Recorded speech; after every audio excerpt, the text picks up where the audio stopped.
All right. So now we're going on to topic 2, in which we want to summarize our other concepts and go ahead and wrap up health and accident insurance. So we first want to go ahead and look at our types of disability. So there are 4 types of disability that we want to be able to distinguish.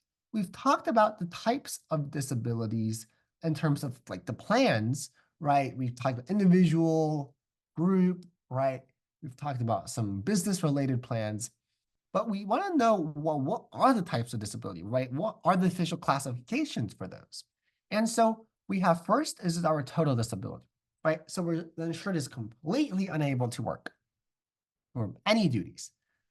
We also have partial disability. So this involves the inability to perform one or more significant duties, but allows for some level of work, right? And so it should be pretty straightforward, right? Total disability, which is when one is completely unable to perform any duties, and partial disability, where one is unable to perform some level of work. Now, the benefits in this case are usually a percentage of the total disability benefit, right? Because you still can perform some level of work, right? So the benefits would then not be as much. So oftentimes on the exams, we really just want to think about, especially when they ask a question on the benefits, when they ask a question about um, like the percentages, we really just want to think about in terms of, well, maternal disability and partial disability, they'll probably have different benefit limits, right? And make sense of that. Now, our third type of disability is recurrent disability. And just like the term says, recurrent, right? What does that mean? Well, that means one suffers from a disability maybe in 2020, but then suffers a disability again, maybe in 2021. So this is where, right, we have that disability, we have that recovery, and then we have that disability occurring again, right? So it's like a relapse. So think about R and R, right? When we want to memorize these, try to think about some good terms that you can relate it to, right? Recurrent relapse, right? A relapse of the same condition. Usually it must recur a specific period of time, right? So that's important, right? If you suffer from a disability in 2020, and then you suffer from the same disability in 2050, well, ooh, that's been 30 years, right? And well, it wouldn't be classified as a recurrent disability anymore because it's it's been past that, right, specified time. And then our last type of disability is a residual disability, right? So it provides benefits when an insured's ability to earn is reduced, right, due to a disability. And it provides benefits even when they work in a limited capacity. Okay. So we now want to go on to some other things just to wrap up our other concepts. Number 2 is owner's rights, right? So this is, we already talked about this in life insurance too, right? The owner rights provisions defines the person who can name and change beneficiaries. They can select the options under a policy and receive any financial benefits from the policy. Okay. And so we can see that, right? It's exactly the same as life insurance, really similar. For the third concept here are dependent children benefits. So we want to take a look at, well, with like if you're a parent and you have a health insurance plan, right? In many cases, your dependents will be covered up to a certain age. Okay. So that is something that distinguishes health from life insurance, right? With health insurance, dependent children can be covered, and they must be covered until a certain age. Coverage may continue for any children who are incapable of earning their own living due to a mental or physical disability, right? So if a child has some sort of disability, then coverage may continue up to 25 years old, right? Maybe unless, while unusual or typical situations, it might be up to 18.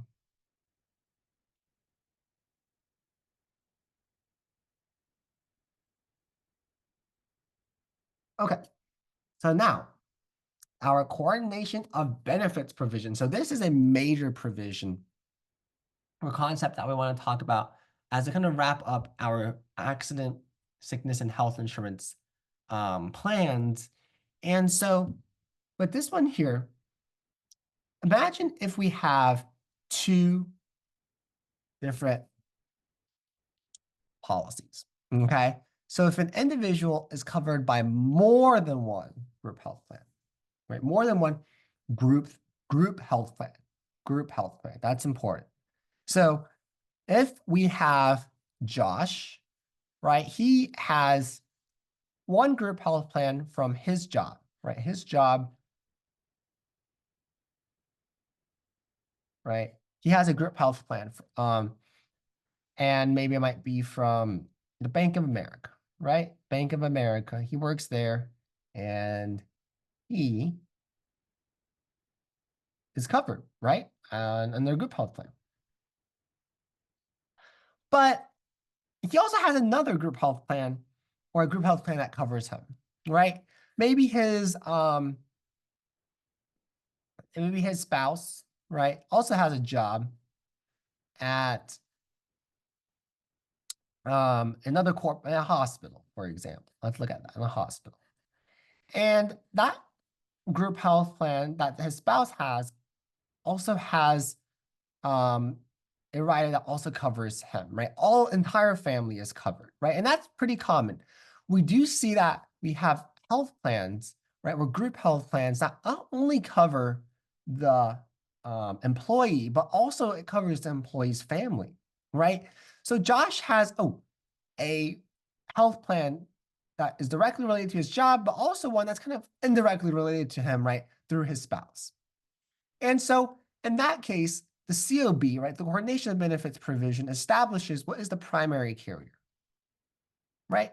And in most cases, it's the one that he's directly related to. And this is the plan that's responsible for paying the full benefit amount.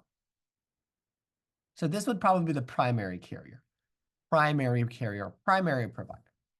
But once his plan has paid the full promised benefit, right? Josh might decide, I'm going to submit a claim to my secondary provider, right? Through my spouse's group health insurance plan. And that might provide him with any additional benefits that are payable to him. Okay.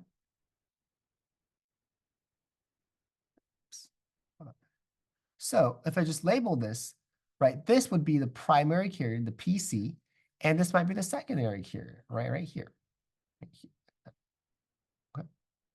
So, but in general, we just want to know like coordination of benefits. Coordination of benefits, right? We have a primary carrier and a secondary carrier, and they coordinate to see, oh, this pays first, then this pay, right? And this helps to avoid the duplication of benefit payments.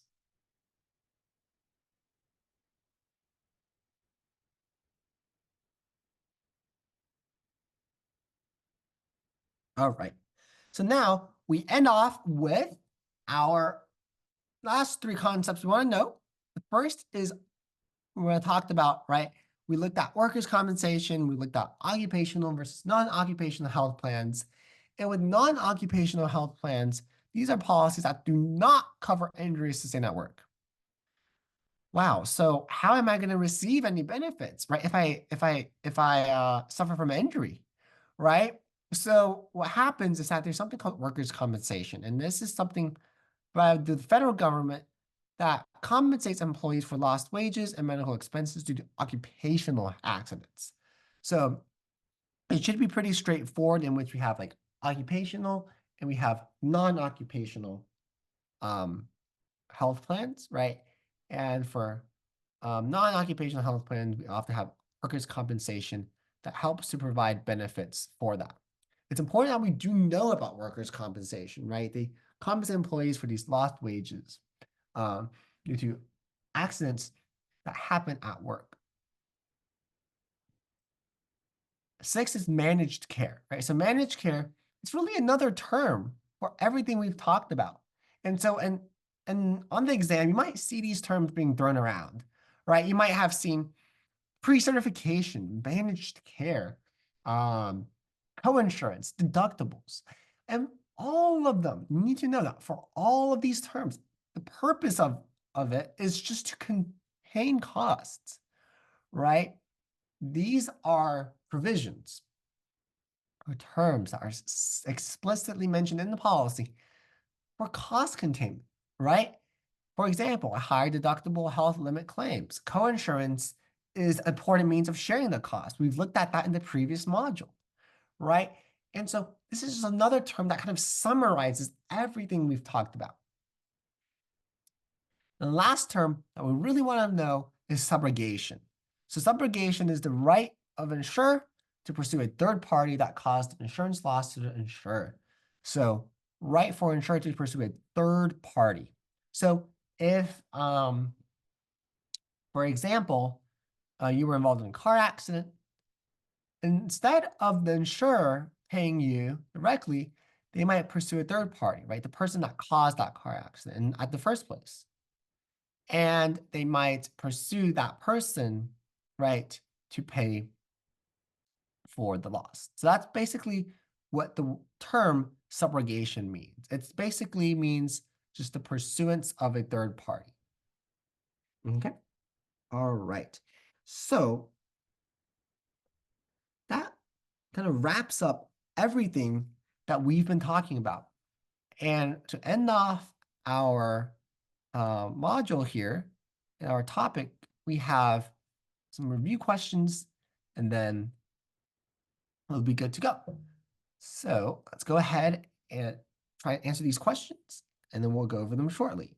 All right, so for our first one, the coordination of benefits clause found in group health master contracts is used to avoid double payment benefits, right? We looked at the primary carrier and the secondary carrier, right? So it's a term that we want to know. Primary carrier, secondary carrier. And for number 2, we looked at how the elimination period can act as that deductible, right?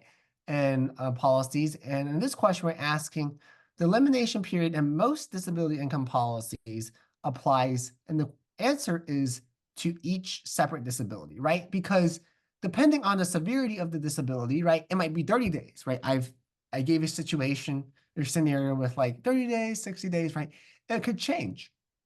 And it doesn't just have to be during the first 30 days, right? And it doesn't just apply to accidents, all right? And in fact, if we look at this one, if we want to try and correct this, right, it would actually apply more during long-term disabilities, right? Because those are hard to manage, right? Those are really hard to manage. And the elimination period really helps to control those costs, and it's part of that cost containment effort. All right. I have question 3 here. Okay. All right. So for this question here, so we're asking about these disability income policies. So we've talked about this in previous modules, and we take a look at, right, what are the eligibility, right, requirements for these policies to pay out benefits, right? And for this one, the answer would be A, right? We've looked at our 4 different types of disabilities, right? Our total disability, partial disability, recurrent disability, and residual disability. So let's look at why the other ones aren't correct. So catastrophic medical expenses.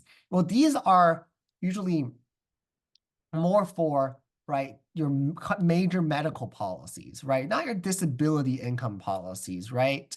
In that case.